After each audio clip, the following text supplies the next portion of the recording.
오늘은 복 있는 사람 역대하 12장입니다.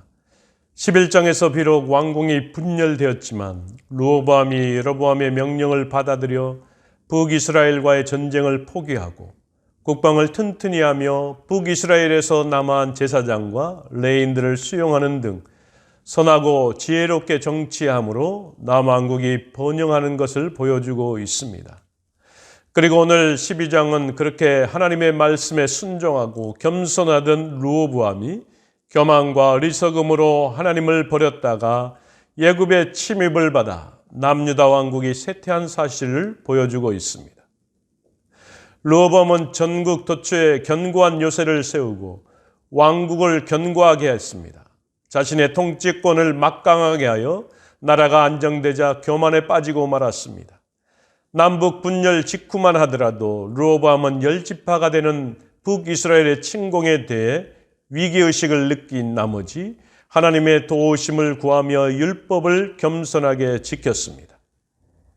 그런데 자신의 세력이 점점 강해지자 여호와를 의지하는 신앙을 버렸습니다. 바로 르호보암의 교만 때문인 것입니다. 거기에 그치는 것이 아니라 온 이스라엘이 본받았다라고 합니다. 참으로 심각한 사태가 아닐 수 없습니다. 오늘 1절 말씀에 이렇게 기록하고 있습니다. 르호보암의 나라가 견고하고 세력이 강해지매 그가 여호와의 율법을 버리니라. 온 이스라엘이 본받은지라. 2절입니다. 그들이 여호와께 범죄하였으므로 르호보암 왕 제5년에 애굽 왕 시삭이 예루살렘을 치러 올라오니. 르호보암이 하나님의 반대편에 섰을 때에 그의 백성들도 그와 동일한 자리에 섰음을 보여주고 있습니다. 이것을 통해서 볼 때 한 나라의 통치자가 그 백성들에게 미치는 영향력이 얼마나 큰지를 잘 보여주고 있습니다. 그래서 우리가 지도자를 위해 기도해야 하는 이유가 여기에 있는 것입니다. 왕이 하나님을 잘 섬길 때는 그의 백성들도 신실하게 하나님을 섬겼지만 왕이 하나님을 버리자 그의 백성들도 똑같이 하나님을 버렸던 것입니다. 따라서 지도자들은 자신이 범죄하면 그를 따르는 사람들도 범죄하게 된다는 사실을 기억하며 매사에 경각심을 품어야 할 줄로 믿습니다. 역대기 저자는 르호보암과 온 이스라엘의 범죄를 단순하게 표현하고 있지만 열왕기 저자는 열왕기상 14장 22절부터 24절에서 매우 상세하게 표현해 주고 있습니다. 오늘 열왕기상 14장 22절입니다. 유다가 여호와의 보시기에 악을 행하되 그의 조상들이 행한 모든 일보다 뛰어나게 하여 그 범한 죄로 여호와를 노엽게 하였더니. 23절입니다. 이는 그들도 산 위에와 모든 푸른 나무 아래 산당과 우상과 아세랑을 세웠습니다. 24절입니다. 그 땅에 또 남색하는 자가 있었고 여호와께서 이스라엘 자손 앞에 쫓아내신 국민의 모든 가증한 일을 무리가 본받아 행하였더라. 여호와의 율법을 버리고 교만해진 결과에 대해서 분명히 말씀하고 있습니다. 열왕기상에서는 더욱더 자세하게 이야기하고 있습니다. 그렇다면 여호와의 율법을 버리고 교만해진 결과가 무엇이었습니까?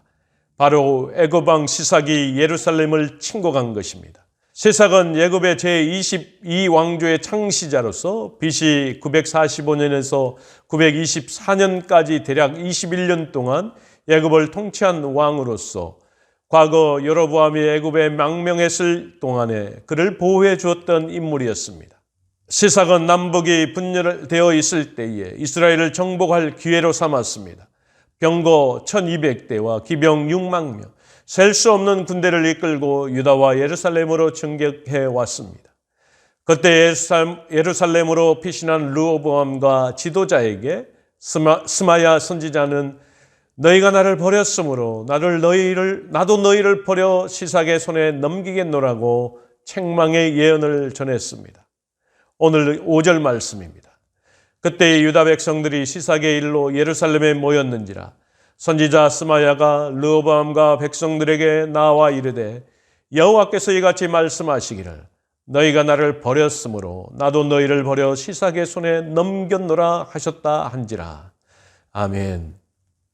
하나님께서는 큰 고통을 당하게 하셨으나 애굽 왕의 손에 넘겨주시지는 않았습니다. 출애굽 이후 처음으로 애굽의 지배를 받았습니다. 이 일로 하나님을 섬기는 것과 이방 나라를 섬기는 것을 비교하여 스스로 깨닫기를 바라셨던 것입니다. 또한 르호보암은 성전에 있는 모든 보물들과 금방패를 빼앗겼습니다. 오늘 8절 말씀입니다. 애굽 왕 시삭이 올라와서 예루살렘을 치고 여호와의 전 보물과 왕궁의 보물을 모두 빼앗고 솔로몬이 만든 금방패도 빼앗은지라. 9절입니다. 그러나 그들이 시삭의 종이 되어 나를 섬기는 것과 세상 나라를 섬기는 것이 어떠한지 알게 되리라 하셨더라. 아멘.